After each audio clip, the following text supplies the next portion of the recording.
বাংলাদেশের রাজনীতিতে যে কজন ব্যক্তি ভীষণভাবে আলোচনায় আছেন তার মধ্যে অন্যতম হচ্ছেন মার্কিন রাষ্ট্রদূত পিটার হাস।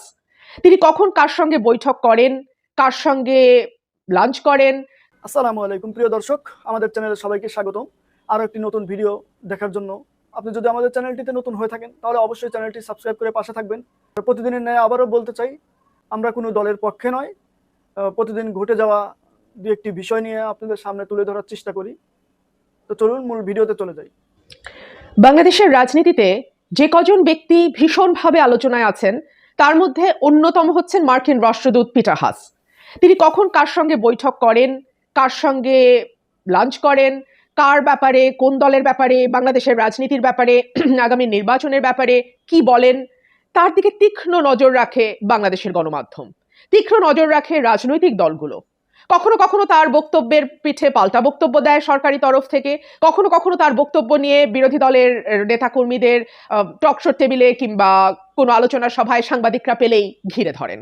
কেন এই কথা বললেন পিটার হাস? তিনি আসলে কি বলতে চান? তিনি আসলে কি ধরনের ভূমিকা রাখতে চাইছেন আগামী নির্বাচনকে কেন্দ্র করে? আসলে রাষ্ট্রদূত পিটার হাসের বক্তব্য বা তার কার্যকলাপ তো শুধু তার একার সিদ্ধান্ত নয়, অবশ্যই নয়। মার্কিন স্টেট ডিপার্টমেন্ট যা চায় তিনি তাই করেন, ওয়াশিংটন যা চায় তিনি সেটুকুই বাস্তবায়ন করেন। তার বাইরে যাবার, তার বাইরে গিয়ে কোনো কথা বলবার, নিজস্ব ব্যক্তিগত মতামত দেবার কোনো সুযোগ তার নাই। আমি যখন এই ভিডিওটি করছি তখন মার্কিন রাষ্ট্রদূত পিটার হাস কোথায় আছেন এটা আপনারা অনেকেই হয়তোবা জানেন। যারা জানেন না তাদের জন্য আমি বলছি, তিনি ভারত সফরে গেছেন। তিনি এই মুহূর্তে আছেন মুম্বাইয়ে। আপনাদের এটাও নিশ্চয়ই জানা, তিনি খুব বেশি দিন না, মাত্র কয়েকদিন, মাসখানেকও হয়নি, তিনি শ্রীলঙ্কায় গিয়েছিলেন। তিনি 16ই নভেম্বর শ্রীলঙ্কায় যান এবং ফিরে আসেন 27শে নভেম্বর। বেশ লম্বা একটা ছুটি, তাই না? 11-12 দিনের একটা ছুটি।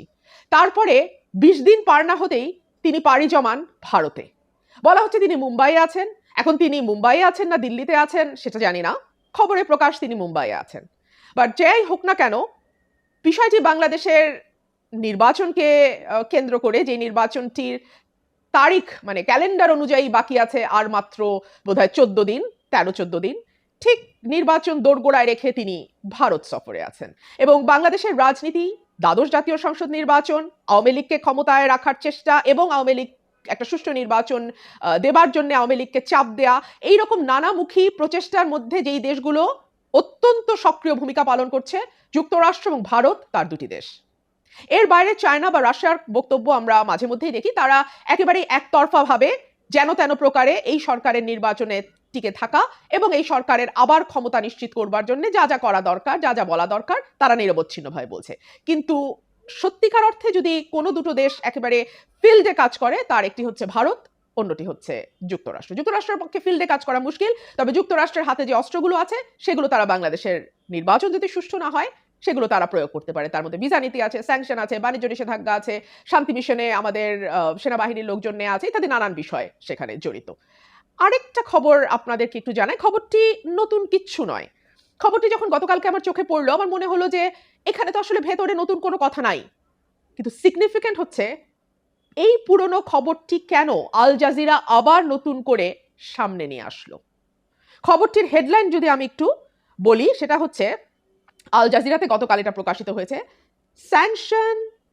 sanctions threat looms over Bangladesh's garment sector ahead of elections। তারা বাণিজ্য নিষেধাজ্ঞার একটা ইঙ্গিত এই রিপোর্টে দিচ্ছে। আপনারা ইতিমধ্যে জানেন যে বাংলাদেশে বাণিজ্য নিষেধাজ্ঞা নিয়ে একটা জোরশোর আলাপ মাঝখানে শুরু হয়েছিল। বলা হয়েছিল বাংলাদেশে যেই যুক্তরাষ্ট্র নতুন শ্রমনীতি নিয়েছে, মেমোরেন্ডাম দিয়েছে, সেখানে তারা বাংলাদেশে কল্পনা আক্তারের কথা স্পেসিফিক্যালি উল্লেখ করেছে। এই মেমোরেন্ডাম বা এই নতুন শ্রমনীতি যুক্তরাষ্ট্র ঘোষণা করবার দুদিনের মাথায় আমাদের যে হাই কমিশন আছে আপনার যুক্তরাষ্ট্রে, সেই হাই কমিশন থেকে বাংলাদেশের কমার্স মিনিস্ট্রিকে চিঠি পাঠানো হয় যে বাংলাদেশ বাণিজ্য নিষেধাজ্ঞায় পড়তে যেতে পারে এবং এই ব্যাপারে যা যা পদক্ষেপ নেওয়ার দরকার সেই পদক্ষেপগুলো যেন বাণিজ্য মন্ত্রণালয় নেয়।